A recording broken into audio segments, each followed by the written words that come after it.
Hello friends, कैसे हैं आप सभी लोग। आई होप आप सब लोग बहुत बढ़िया होंगे। मैं के आर सैनी के आर एजुकेशन पर आप सभी का स्वागत करता हूं। दोस्तों, आप एक केंद्रीय कर्मचारी हो जो कि एनपीएस के अंतर्गत आते हो, या फिर एनपीएस के अंतर्गत रिटायर्ड पेंशनर्स हो, या फिर सरकारी सेवाओं की तैयारी करने वाले कोई अभ्यर्थी हो। अगर आप इनमें से कोई भी हो तो आप लोगों के लिए बहुत बड़ी खबर निकल के आ रही है। या दोस्तों, यूपीएस की विस्तृत गाइडलाइन सरकार ने जारी कर दी गई है। जो गजट है भारत सरकार का वो जारी कर दिया गया है यूपीएस को लेकर। तो यूपीएस क्या है ये समझेंगे, यूपीएस के अंदर क्या क्या बदलाव किए गए हैं, एनपीएस से किस तरह अलग है। और देखिए, इसके अंदर पेंशन जो आपको ओपीएस की तरह ही यहाँ पे मिलने वाली है 50%, और डीए डीआर भी आपको यहाँ पे मिलने वाला है। लेकिन इसके लिए आपको क्या कीमत यहाँ पे चुकानी पड़ेगी, और यहाँ पे एनपीएस और यूपीएस दोनों में से आप लोगों के लिए कौन सी बेहतर रहने वाली है, क्योंकि सरकार आपके पास दोनों ऑप्शन यहाँ पे दे रही है। दोनों में से कोई एक ऑप्शन आपको यहाँ पे चुनना होगा, और एक ऑप्शन अगर आपने एक बार चुन लिया तो उसको आप बदल नहीं सकते हैं। तो बहुत बड़े बड़े बदलाव यहाँ पे देखने को मिले हैं।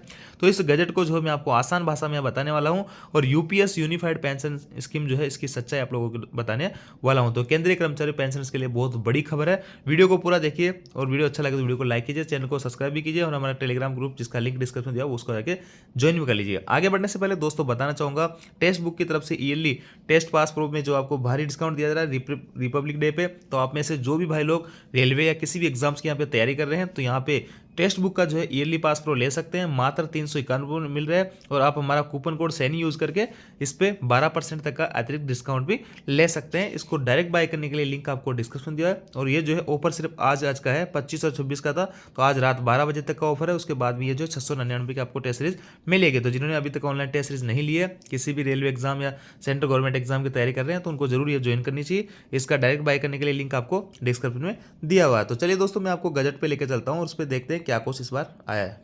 देखिए दोस्तों, स्क्रीन पे आप जो भारत सरकार का है यूपीएस को लेकर गजट देख पा रहे होंगे, और कल की ही डेट में जो है प्रकाशित हुआ है। और यहाँ पे सबसे पहले तो वो लिखा गया है कि आपका जो एनपीएस कब लागू की थी, इसके बाद में आपने एनपीएस उसमें सुधार यहाँ पे सरकार करने जा रही है, और अब लाने जा रही है एकीकृत पेंशन योजना, यूनिफाइड पेंशन सिस्टम। और इसके अंदर देखिए, केंद्र सरकार ऐसे कर्मचारियों पर लागू होगी जो राष्ट्रीय पेंशन प्रणाली के अंतर्गत आती हैं, यानी एनपीएस के अंतर्गत आते हैं, और जो राष्ट्रीय पेंशन प्रणाली के अंतर्गत एक विकल्प को चुनते हैं। इनमें निम्नलिखित विशेषताएं होगी। अगर एकीकृत पेंशन योजना यूपीएस अगर कोई चुनता है, तो इसके अंदर क्या क्या जो है कंडीशन यहाँ पे रहने वाली है। तो इसकी पात्रता देखिए, यानी एलिजिबिलिटी क्या रहेगी। सुनिश्चित भुगतान केवल निम्नलिखित मामलों में उपलब्ध होगा, अर्थात यदि कोई कर्मचारी 10 वर्ष की अर्हता सेवा के पश्चात अधिक वर्षीयता प्राप्त कर लेता है, यानी 10 साल की मिनिमम सर्विस अगर कोई भाई करता है इसके अंदर यूपीएस लेने के बाद में, तो इसकी जो है न्यूनतम जो पेंशन बनेगी वो 10,000 रुपये बनेगी।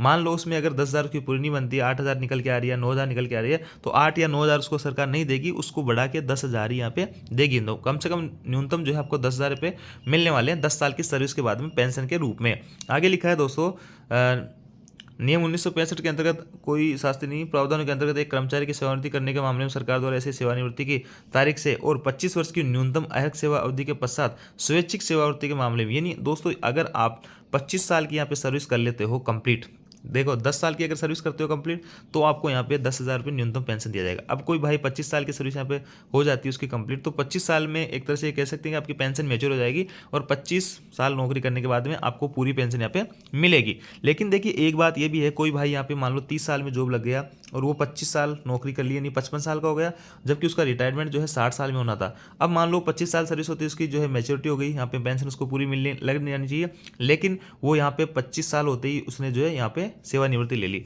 उसकी जो है एज पर रूल रिटायरमेंट के 5 साल अभी बाकी है। तो इसमें ऐसा कहा गया है कि 25 साल बाद में आपको पेंशन तो मिलने लग जाएगी, लेकिन ये मिलेगी कब से, जब से आपका जो एक्चुअल रिटायरमेंट की डेट रहेगी उससे नहीं। इन 5 सालों में आपको कोई पेंशन नहीं दी जाएगी, और जब आप 60 साल के होंगे तब आपकी पेंशन जो है स्टार्ट यहाँ पे हो जाएगी। ये चीज़ इसमें लिखी गई है 25 वर्ष की सेवा के बारे में।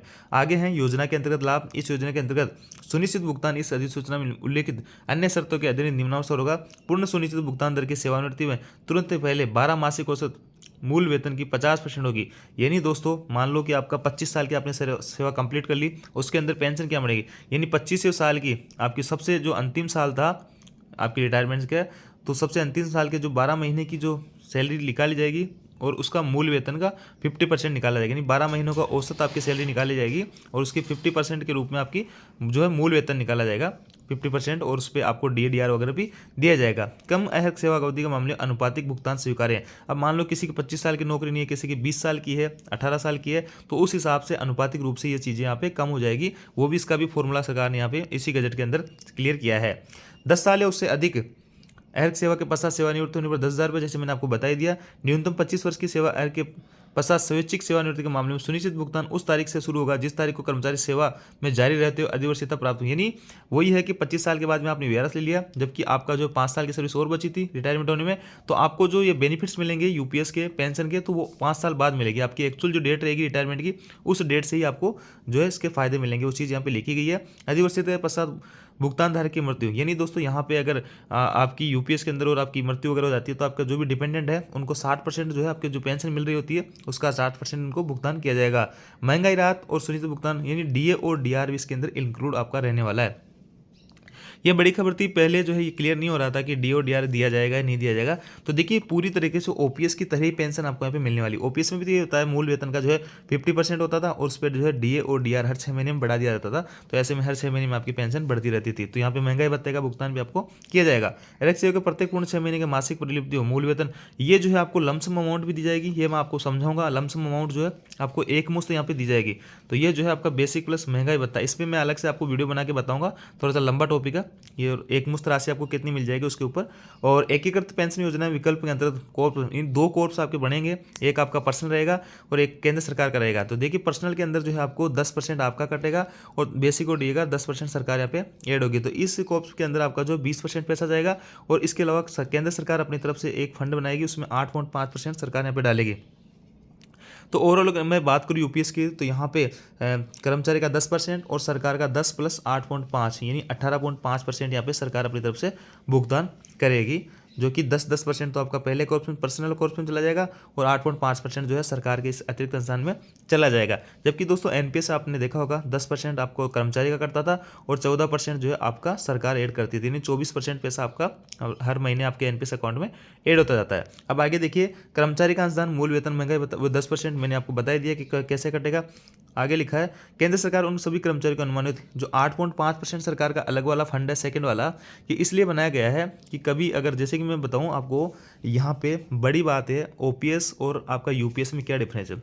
ओपीएस के अंदर किसी भी कर्मचारी का कोई पैसा यहाँ पे नहीं काटा जाता, तो 10% यहाँ पे पैसा काट रही सरकार, ये आपका ओपीएस के अंदर नहीं होता था।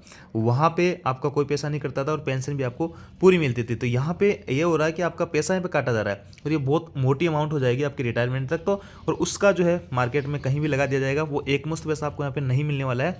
उससे आपकी जो पेंशन बनेगी उससे आपका भुगतान किया जाएगा। अब मान लेते हैं कि किसी भाई की जो 1 लाख बेसिक थी और उसको 50,000 रुपये पेंशन मिलनी चाहिए थी रिटायरमेंट यूपीएस की अंदर रिटायरमेंट के बाद में।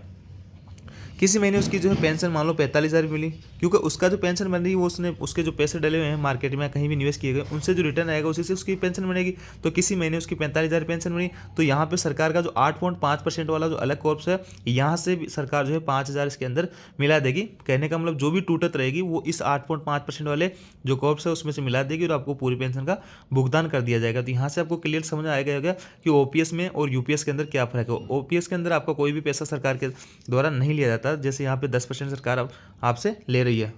अब देखिए यहाँ पे 2 कोर्प्स थे, एक आपका पर्सनल था, एक सरकार वाला था। तो पर्सनल आपका जो कोर्प्स है उसको आप कहीं भी निवेश कर सकते हैं और अगर आप कहीं भी निवेश नहीं करते तो उसको डिफॉल्ट पैटर्न पे निवेश मान लिया जाएगा।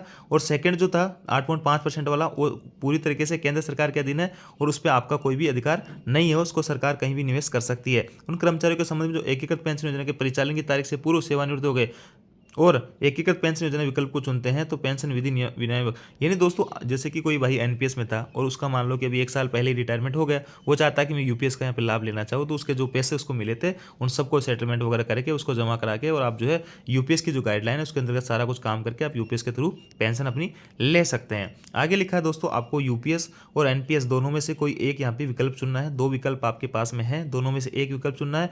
और एक बार आप अगर विकल्प कोई चुन लेते हो, जैसे आप एनपीएस में हो अभी और आप यूपीएस को चुन लेते हो जो कि अप्रैल 2025 से लागू होगा, तो आपको फिर उसमें चेंजेस नहीं कर पाओगे, लाइफ टाइम तक ये चीज़ यहाँ पे लिखी गई है। आगे लिखा है दोस्तों राष्ट्रीय पेंशन प्रणाली के अंदर कवर किए गए प्रत्येक कर्मचारी जिन्होंने एकीकृत पेंशन योजना का विकल्प लिया है के लिए पेंशन विधि में विनियामक और विकास प्राधिकरण द्वारा निर्धारित तरीके से बेंचमार्क कॉस्ट मूल्य की गणना निम्नलिखित पूर्वानुमानों के साथ की जाएगी। तो ये जो है गणना कैसे की जाएगी इसका मैं आपको वीडियो अलग से बना के बताऊंगा। इस वीडियो में काफ़ी लंबी चर्चा आपकी हो जाएगी और यही सारी कुछ चीज़ें इसमें लिखी हुई है, मोटा मोटा मैंने आपको बता दिया है। 1 अप्रैल आपका 2025 से ये लागू होने वाला है यूपीएस। अब यूपीएस और एनपीएस के अंदर क्या डिफरेंस है थोड़ा सा वो आपको मैं फिर से यहाँ पे बता देता हूँ। देखिए दोस्तों, मैं आपको एनपीएस और यूपीएस के अंदर डिफरेंस बताता हूँ। ये आपका एनपीएस है और ये आपका यूपीएस है। इसमें क्या होता था दोस्तों, यहाँ पे एनपीएस के अंदर कर्मचारी का 10% कटता था, अभी भी आपका 10% कट रहा है। वहाँ पे सरकार 14% का योगदान देती थी, यहाँ पे सरकार 18.50 यानी 18.50 का योगदान दे रही है। कोर फंड में आपका जो यहाँ पे पूरा 100% पैसा जो है आपका कोर फंड में यहाँ पे लगता था। अब देखिए, कोर्स फंड यहाँ पे आपका एनपीएस के अंदर एक ही होता था, जिसमें 24% पूरा पैसा जमा होता था। यहाँ पे आपके दो दो फंड है। एक फंड में आपका जो पर्सनल फंड है उसमें 10% सरकार का, 10% अपना जमा होगा, 20%। और एक यहाँ पे पूल फंड, जो सेकंड फंड था जो सरकार के अधीन आएगा, वो एनपीएस के अंदर नहीं था। इसमें आपका जो है यूपीएस के अंदर है, जिसमें 8.50 जो है सरकार अपना हिस्सा यहाँ पे जमा कराएगी। फंड का उपयोग जो यहाँ पे 50% बाजार जोखिम के साथ में निवेश किया जाएगा, और इसमें 100% जो है विकल्प, यहाँ 100% निवेश का विकल्प रहेगा। यानी ये जो है आपका ऊपर रहेगा कि आपका पैसा आपको कहाँ लगाना है। इसके अंदर आपको 50% पैसा ही आप लगा सकते थे खुद अपने मन से। और सेवा समाप्ति पर भुगतान, यहाँ पे सेवा समाप्ति पर एनपीएस के अंदर 60% राशि आपको एक मुश्त मिल जाती थी। 40% जो आपकी पेंशन बनती थी उसको मार्केट में लगा दिया जाता था, वहाँ से जो पेंशन आती थी वहाँ आपकी कम ज़्यादा होती थी, हमेशा फिक्स नहीं थी। आगे इधर 100% आपका, इधर जो है 100% पूरा ही पैसा एन्युटी में लगाया जाएगा, मार्केट में लगाया जाएगा। आपको जो यहाँ से एक मुश्त राशि नहीं दी जाएगी, जो पैसा आपका यहाँ कट रहा है। इसके आगे न्यूनतम पेंशन एन्युटी पर आधारित, यहाँ पे 40% जो पैसा लगा उस पर आधारित थी। यह आपका फिक्स रहने वाला है। आपका अंतिम मूल्य वेतन का 50% और डीए आपका जो है एक तरह से ओपीएस के अंदर जो पेंशन मिलती थी वैसे पेंशन आपकी फिक्स रहने वाली है। फंड निकासी, इसमें आप जो है इस तरह से निकासी कर सकते थे, जबकि इसमें आप जो है 25% की निकासी पर, रिटायरमेंट पर निकासी नहीं कर्मचारी का, इसमें आपकी कोई निकासी नहीं थी। इसमें 60% पैसा और सेवा के दौरान 3 बार 25% करके भी आप निकाल सकते थे। ग्रेच्युटी और अन्य लाभ इसमें दोनों मिलेंगे, इसमें भी आपका मिलेंगे। बाकी इसके ऊपर मैं आपको डिटेल से नेक्स्ट पार्ट 2 का वीडियो यहाँ पे लेकर आऊँगा, उसके अंदर बताऊँगा कि आपकी जो न्यूनतम पेंशन है वो 10,000 रुपये मानी गई है, लेकिन 10,000 से कम भी पेंशन आपकी बन सकती है, वो किन केस में बन सकती है, और आपकी जो एक मुश्त राशि, आपका जो इतना सारा पैसा कट रहा है इसका क्या होगा, आपकी एक मुश्त राशि आपको कितनी मिलेगी, ऑन रिटायरमेंट आपको एक मुश्त राशि कितनी मिलने वाली है, वो कैसे लमसम अमाउंट जो है कैसे कैलकुलेट करनी है, वो सारा कुछ अगले वीडियो में बात करेंगे। वीडियो काफ़ी लंबा हो गया है। अब दोस्तों जानकारी आपको अच्छी लगेगी, वीडियो आपको लाइक कीजिए, दोस्तों के साथ में शेयर जरूर करें। Thank you.